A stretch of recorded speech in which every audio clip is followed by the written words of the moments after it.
काय हट्टीपणा चाललाय मेघना? जेवली का नाहीस तू? नाही, तब्येत बरी नसताना जेवत नाहीस ते ठीक आहे, पण आज काय झालं? का अर्चना काहीतरी बोलली ते धरून ठेवलंयस मनात? तुझ्याशी बोलतोय मी मेघना. बरं, एक गोष्ट तर क्लिअर आहे.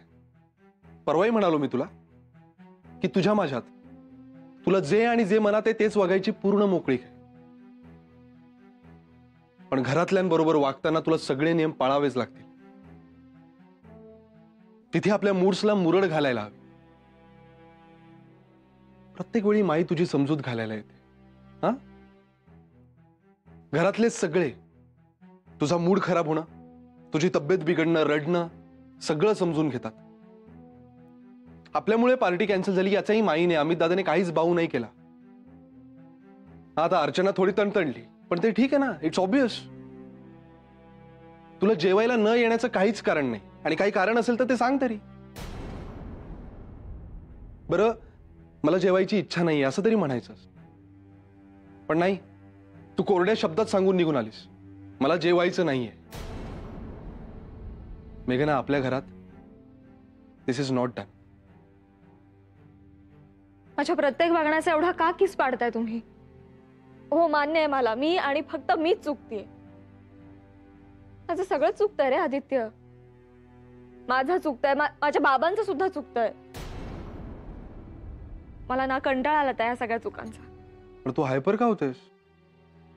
नीट शब्दात सांगतोय तुला, दोष देत नाहीये. मी फक्त अवेअर करतोय की हो, चुकलं चुकलं चुकलं, माझं चुकलं. डोकं ठिकाणावर नाहीये ना माझं. लग्न ठरल्यापासून ज्याला शोधत होते तो परत आलाय.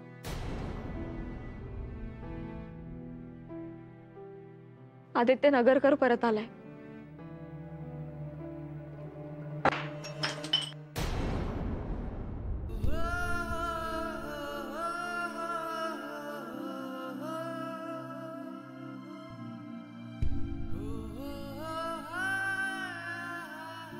आदित्य, अगं बाई, हे काय झालं?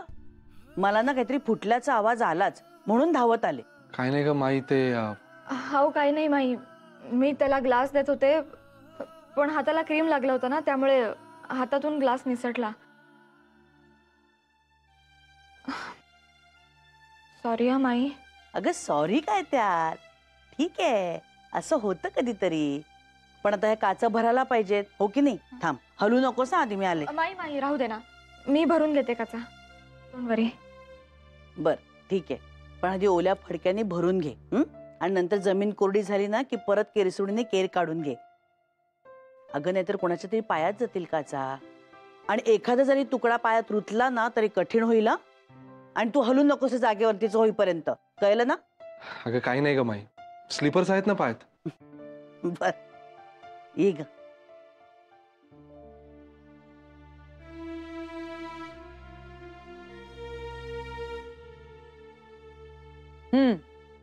घे. वाह अर्चू, रात्रीच्या जेवणानंतर कॉफी मस्त वाटते ना कधी कधी. पण नानांना कळलं ना तर नाना मारतील. आहारशास्त्राप्रमाणे योग्य नाहीये ना ते. जाऊ दे काय, कधीतरी आहारशास्त्र बाजूला ठेवायचं.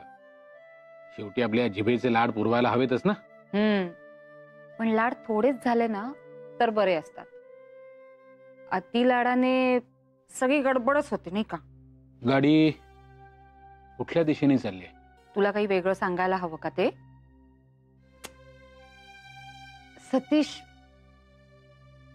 सतीश मला ना काय होतंय हे माझं मलाच कळत नाही. अरे जेव्हापासून तुझं आणि त्या बाबाजींचं जे सगळं प्रकरण झालंय ना, तेव्हापासून माझा जो मूड गेलाय तो गेलाच आहे, ठिकाणावरच येत नाहीये.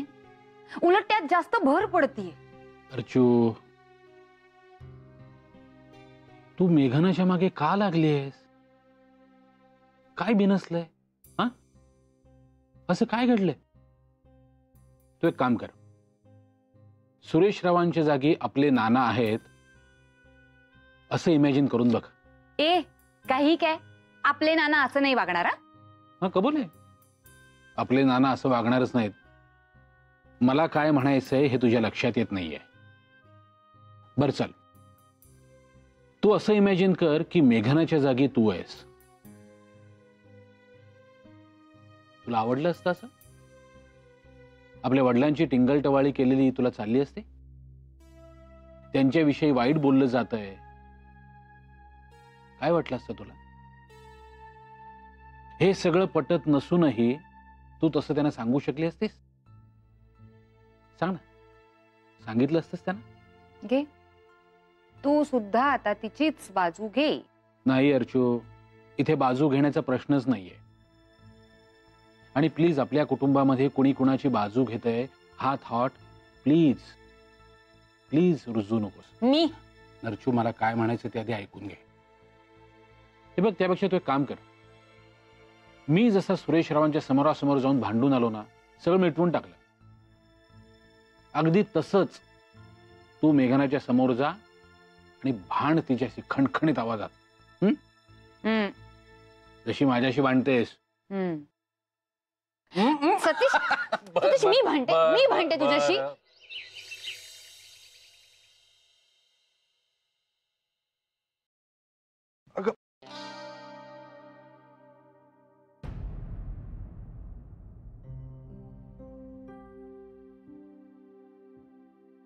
व्हेरी सिम्बॉलिक है ना?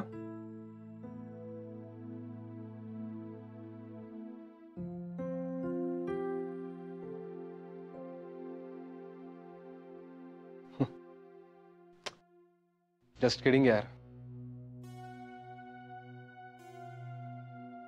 बस ना.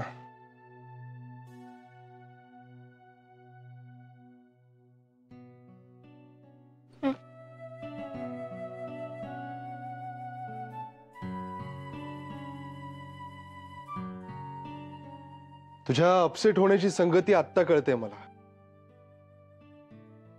इफ यू डोंट माइंड, काय विचारू?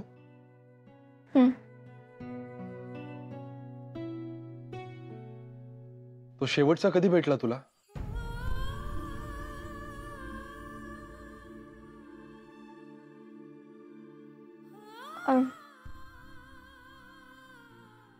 बाबांनी माझ्या लग्नाचं खूप सिरियसली घेतलंय असं मी त्याला सांगत होते फोनवर, तेव्हा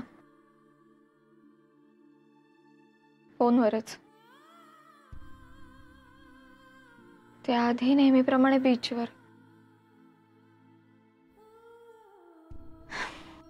बाबांनी तो फोन कॉल ऐकला आणि माझा मोबाईल काढून घेतला.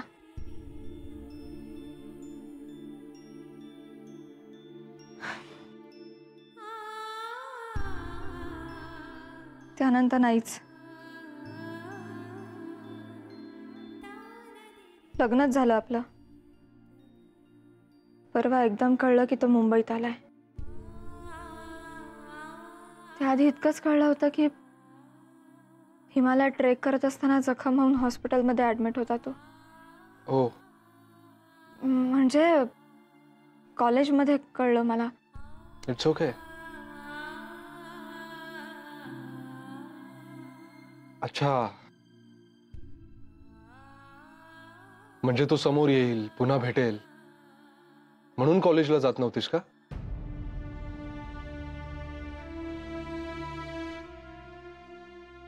का? तू त्याला घाबरतेस की स्वतःला? मेघना, लग्नानंतर मी तुला जे काही सांगितलंय त्या निर्णयावर मी अजूनही कायम आहे. निवड तुला करायची, तुलाच.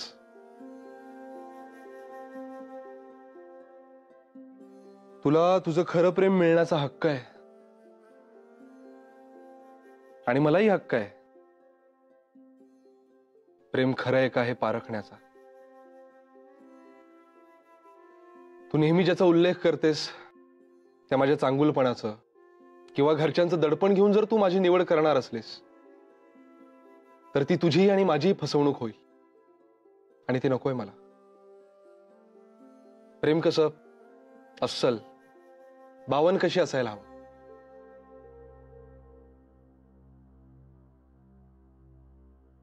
मग ते त्याच्या पारड्यात पडो किंवा माझ्या.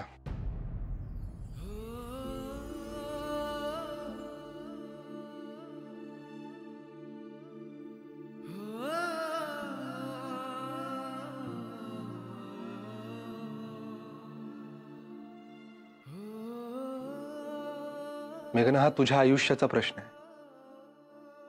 त्यामुळे सत्याला सामोरं जायला घाबरू नकोस. Face it. प्रेमाची अटळ परीक्षा आहे. Aditya, it's okay. मी आहे ना तुझ्या बरोबर, तुझा मित्र. शेवटपर्यंत सोबत देईन मी. पण निर्णय अखेर तुलाच घ्यायचा आहे.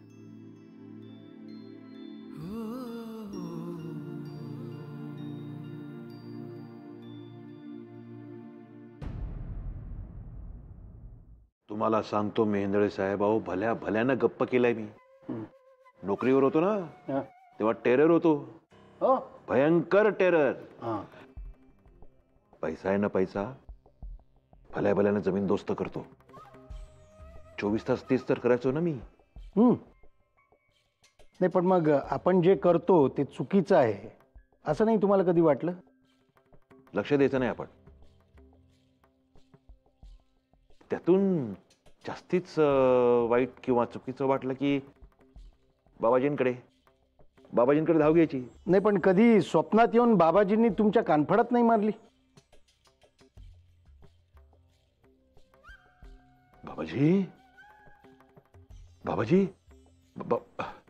बाबाजीने हे पण सांगितलं तुम्हाला? मारली होती बाबाजींनी, 2-4 वेळा कानफटात मारली होती. हो. काय आहे, मी हे असे पैसे खातो ना, बाबाजींचं ऐकत नाही ना, म्हणून रागावून त्यांनी मेघनांवर संकट आणली. माधवी आणि मेघनांना खूप त्रास झाला हो माझ्यामुळे. मी मेघनांचं त्यांच्या मनाविरुद्ध जाऊन लग्न करून दिलं. वाटलं होतं सगळे प्रश्न सुटतील. कसले प्रश्न सुटतायत, वाढतच चाललेत. आता बघा ना, तो फाटका चड्डीवाला पुन्हा आला. हे केवढं मोठं संकट आहे.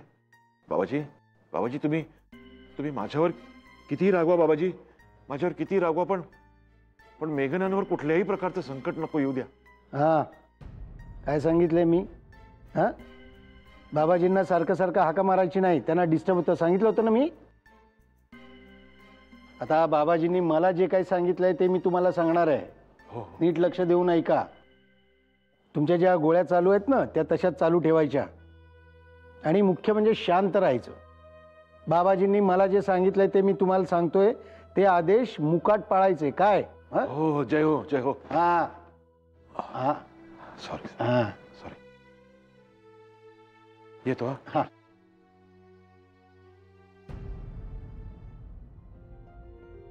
थँक्यू.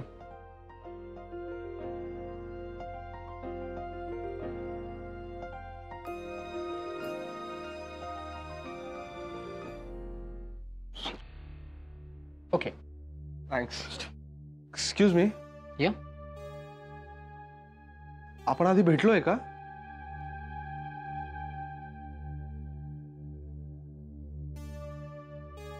सॉरी. ओके.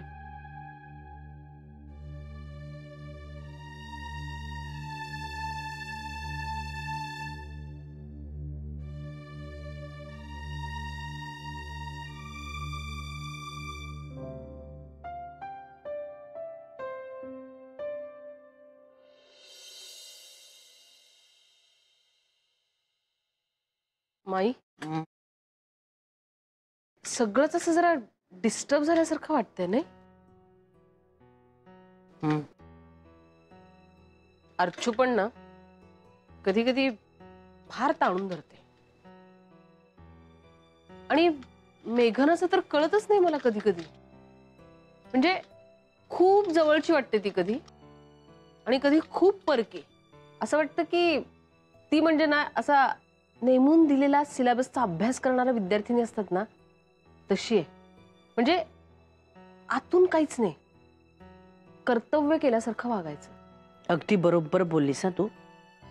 नाही म्हणजे इतके दिवस ना मला नेमकं कुठे पोचतंय ना हे कळत नव्हतं, पण आता आधी तू अचूक वर्णन केलंस. अभ्यासक्रम पूर्ण केल्यासारखं ती करते, एक कर्तव्य म्हणून. आणि म्हणूनच ना आपल्यात आणि तिच्यात कायम एक अंतर आहे अजूनही. पण मग त्या दिवशीला वाढदिवस वगैरे साजरा केला त्याचं काय म्हणायचं? म्हणजे तेव्हा तर असं काही वाटलं नाही ग. तेच तर आहे ना. म्हणजे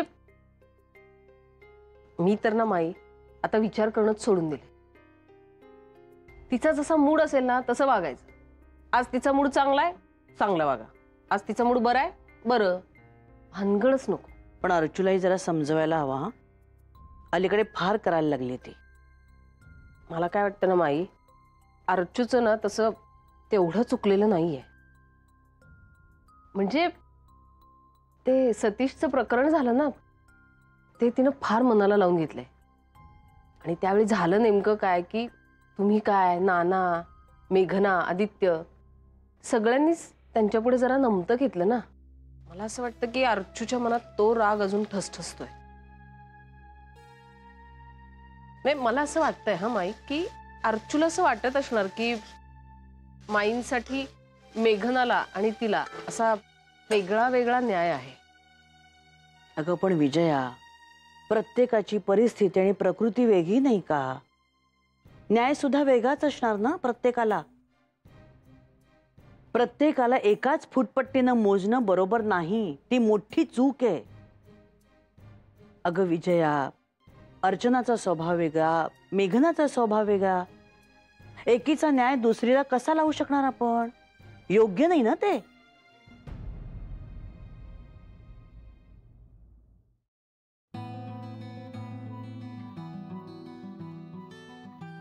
आय एम सो सॉरी, मला यायला उशीर झाला.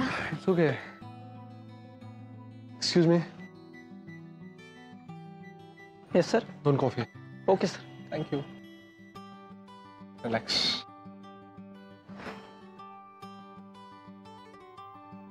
मोकळं वाटतंय ना आज. किती दिवसानंतर बाहेर पडलो आपण. काही ना काहीतरी घडतच आहे. I know. कधी कधी वाटतं आपण दोघेच स्वतंत्र राहिलो असतो तर सोपं गेलं असतं कदाचित आपल्याला. ए प्लीज प्लीज गैरसमज नको करून घेऊ. माझी फॅमिली विषयी काहीच तक्रार नाहीये. मला म्हणायचं होतं- एक्सक्यूज मी सर.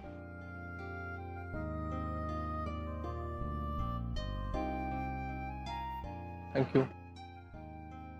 हे बघ, मला असं म्हणायचं. कळतंय मला. पण मेघना, अशी एक ऑपॉर्च्युनिटी आली होती मला काही दिवसांपूर्वी. म्हणजे प्रमोशनवर मला हैदराबादला पाठवत होते. म्हणजे विचारलं होतं तसं.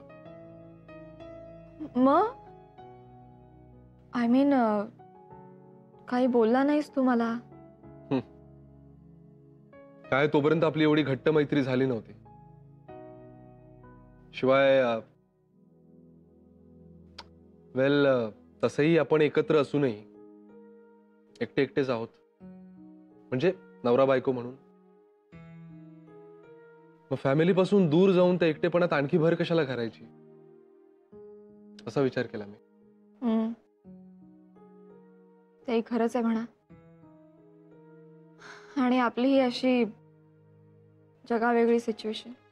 अवघडच गेलं असतं दोघांनीच राहणं.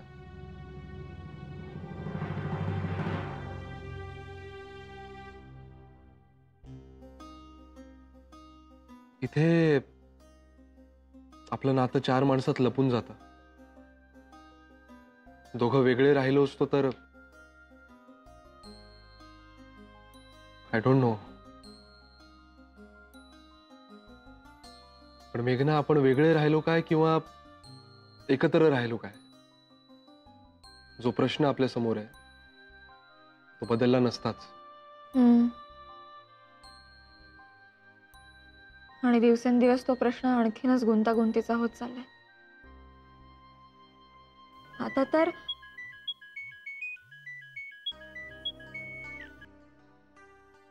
हॅलो.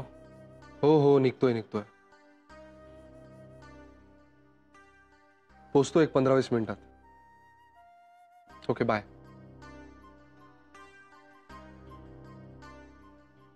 घरून येस. चला, घरी वाट बघत असतील. निघूया. आपण निघूया, पण आपले प्रश्न इथेच राहतील असं नाही होणार आहे मेघना.